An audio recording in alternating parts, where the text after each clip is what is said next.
तो अगर मैं आपसे कहूं कि अब मुंबई इंडियंस के अंदर ऐसे खिलाड़ियों की एंट्री हो गई है जो खूंखार नहीं बल्कि एक जानवर हैं, एक ऐसे जानवर हैं जो कि अगर पा जाएं तो दूसरे टीम को कच्चा चबा जाएं। ऐसे 3 खूंखार प्लेयरों की एंट्री हो चुकी है और इनके इतिहास के बारे में अगर आप जानते होगे तो आप खिलाड़ी का नाम सुनते ही पहचान जाओगे कि भाई अब एमआई टीम एमआई नहीं बल्कि खूंखार एमआई बन चुकी है। और एक ऐसी खूंखार एमआई बन चुकी है जिसको कि क्वालिफाई तो कर ली, लेकिन अब क्वालिफाई करने के बाद किसी के दम नहीं है कि एक मैच उसको हरा दे, क्योंकि ऐसी एमआई बन चुकी है। और ये जानते हैं कि ऐसे कौन से 3 प्लेयर हैं जो कि इस बार एमआई के अंदर उनकी एंट्री कराई गई है। तो सवाल तो उसका अपोजिट भी खड़ा हो सकता है ना कि ऐसे कौन से 3 प्लेयर हैं कि अगर वो आएंगे तो वो 3 प्लेयर भी तो बाहर होंगे, क्योंकि वो नए 3 प्लेयर आएंगे। ये भी आपको पता चलेगा और किसकी जगह पर कौन आएगा और क्यों आएगा, सबसे बड़ा सवाल ये पैदा होगा। देखो अभी तक तो आपको पता होगा कि भाई आईपीएल चलते आ रहा है। आईपीएल कुछ समय के लिए बीच में रद्द हो गया था, इंडिया पाकिस्तान का वॉर हो गया था, लगभग 8 से 9 दिन के लिए आपका आईपीएल कैंसिल हुआ था। लेकिन जब आईपीएल चालू हुआ तो उसके बाद एमआई ने वापस से कमबैक करके आपकी मुंबई इंडियंस को हरा दिया और एक तरफा मैच हराया था। कहीं आपकी मुंबई इंडियंस 180 पर थी तो इसको 120 130 के अंदर ऑल आउट करके सिमटा कर रख दी, जिसकी वजह से आपकी एमआई क्वालिफाई कर गई सेमीफाइनल के अंदर। तो आपकी दिल्ली कैपिटल्स सेमीफाइनल से बाहर हो गई। तो अब टोटल 4 टीमें हैं आपकी Mumbai Indians, RCB, Punjab Kings और गुजरात टाइटंस। ये 4 टीमें आईपीएल सेमीफाइनल के अंदर क्वालिफाई कर चुकी हैं। ये 4 टीमों का कुछ मैचेस होने बाकी हैं। वैसे सेम तरीके से आपके मुंबई इंडियंस के कुछ मैचेस होने बाकी हैं। आपके मुंबई इंडियंस का अभी 26 तारीख को एक मैच होना है, 26 मई को, और ये मैच होगा पंजाब किंग्स के खिलाफ। तो इसी 26 मई को आपके मुंबई इंडियंस के अंदर काफी बड़ा बदलाव आ गया है। अभी तक जो आप देखते थे प्लेइंग 11, वो प्लेइंग 11 आपको नहीं देखने को मिलेगी। 11 प्लेयर होते हैं जिसमें से 3 नए आए तो 3 पुराने चले गए, और ऐसे पुराने गए जिसको कि आप काफी अच्छे से जानते होंगे। आखिर वो 3 प्लेयर हैं कौन, उसके बारे में जानने से पहले हल्का सा थम जाइए और सांस ले लीजिए, क्योंकि अभी सांसें थम भी सकती हैं। सबसे पहली चीज आपको समझना पड़ेगा कि ये 3 प्लेयर आए तो गए क्यों। अगर आपको पता होगा तो इसी 29 मई से 29 तारीख से 29 मई से चालू होने वाला है इंग्लैंड बनाम वेस्ट इंडीज का दौर। अब ये इंग्लैंड और वेस्ट इंडीज का होगा ओडीआई का एक सीरीज।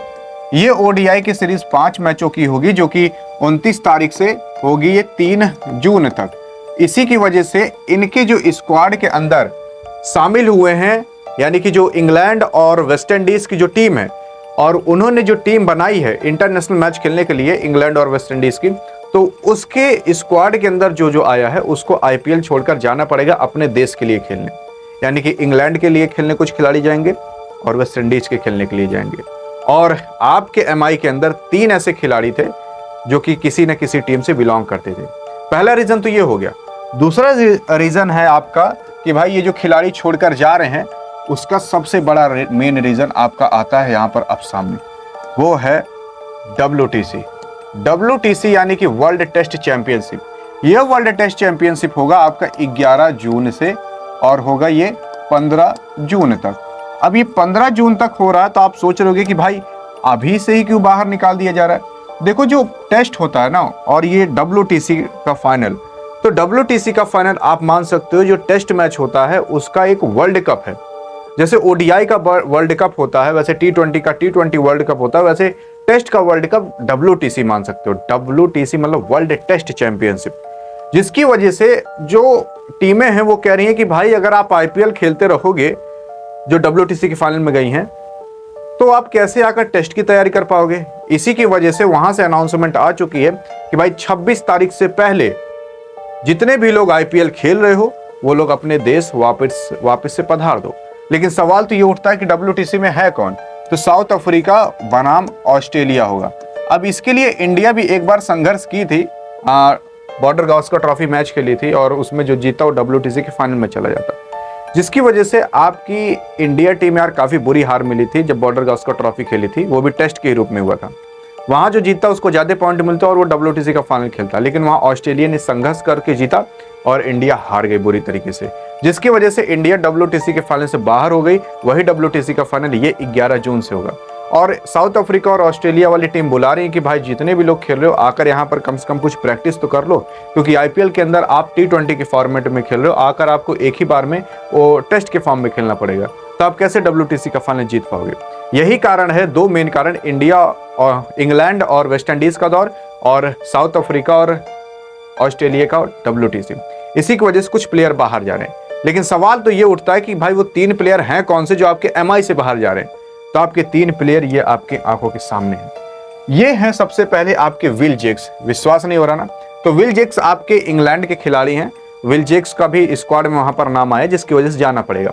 दूसरे नंबर पर आते हैं रेयान रिगल्टन, जो कि साउथ अफ्रीका के खिलाड़ी, विकेट कीपर और बैट्समैन है, जो कि इनका भी नाम वहां पर आया साउथ अफ्रीका, क्योंकि WTC का फाइनल हो रहा है, इसलिए इनको भी जाना पड़ेगा। उसके बाद कॉर्बिन बॉच, ये सेम साउथ अफ्रीका के खिलाड़ी हैं, इनका भी WTC के फाइनल में नाम लिस्ट है, इसकी वजह से इनको भी जाना पड़ेगा। लेकिन सवाल तो ये उठता है कि अगर ये 3 खिलाड़ी गए तो 3 खिलाड़ी इनकी जगह पर किसको लाया जाएगा? तो वो लाया जा रहा है जॉनी बेस्टो। जॉनी बेस्टो जो कि इंग्लैंड के खिलाड़ी हैं। लेकिन आप सोच रहे होगे यार, थमो, आपने तो कहा कि इंग्लैंड और वेस्ट इंडीज का दौर होने वाला, तो इंग्लैंड का खिलाड़ी कैसे आ गया? देखो, जॉनी बेस्टो का वहां पर स्क्वाड में नाम नहीं है, जिसकी वजह से इनका कोई भी हक नहीं बनता कि जाकर वो इंग्लैंड के अंदर खेल पाए। अब अगर ये खाली बैठे रहेंगे, कम से कम आकर IPL ही खेल लें। इसके बाद आते हैं रिचर्ड ग्लेसन, ये भी इंग्लैंड खिलाड़ी हैं, इनका भी नाम वहां पर स्क्वाड में नहीं है। उसके बाद आते हैं चरित्र असलंगा, जो कि श्रीलंका के खिलाड़ी हैं। तो अब कॉर्बिन बॉच की जगह ये पर आए हैं, रेयान रिगल्टन की जगह ये आए हैं, और यहाँ पर जॉनी बेस्टो, विल जेक्स की जगह है। लेकिन सवाल तो अब ये उठता है कि भाई अगर रेयान रिगल्टन जा रहे हैं तो विकेट कीपिंग करेगा कौन? तो देखो, यहाँ पर 2 सवाल उठते हैं 2 लोगों पर। एक आपके आते हैं रॉबिन मिंज, जो कि आपके MI के खिलाड़ी हैं, उनको इम्पैक्ट प्लेयर के रूप में रखा जाता था, तो इनको लाया जा सकता है इम्पैक्ट प्लेयर के रूप में विकेट कीपिंग कराने के लिए। और रिचर्ड ग्लेसन को भी मौका मिल सकता है विकेट कीपिंग करने के लिए। तो ये 3 खिलाड़ी थे और ये 3 बड़े बदलाव थे। अब आप सोचकर बताना कि ये 3 खिलाड़ी ज्यादा भारी पड़ेंगे कि ये 3 खिलाड़ी ज्यादा भारी थे पहले से। देखते हैं आपका जवाब क्या है, और क्या ये प्लेइंग 11 रखकर अब आपकी MI अगर RCB फाइनल में जाती है तो क्या RCB को MI हरा पाएगी? देखते हैं MI वाले जीतते हैं कि RCB वाले जीतते हैं। कमेंट में कौन रेस में आगे रहता है। बाकी अधिक जानकारी चाहिए कि और टीमों से क्या क्या बड़े बदलाव हो रहे हैं, तो उसको बगल में क्लिक करके देख सकते हैं। बाकी मिलेंगे इस वीडियो में RCB वाली वीडियो में, तब तक के लिए जय हिंद और जय भारत।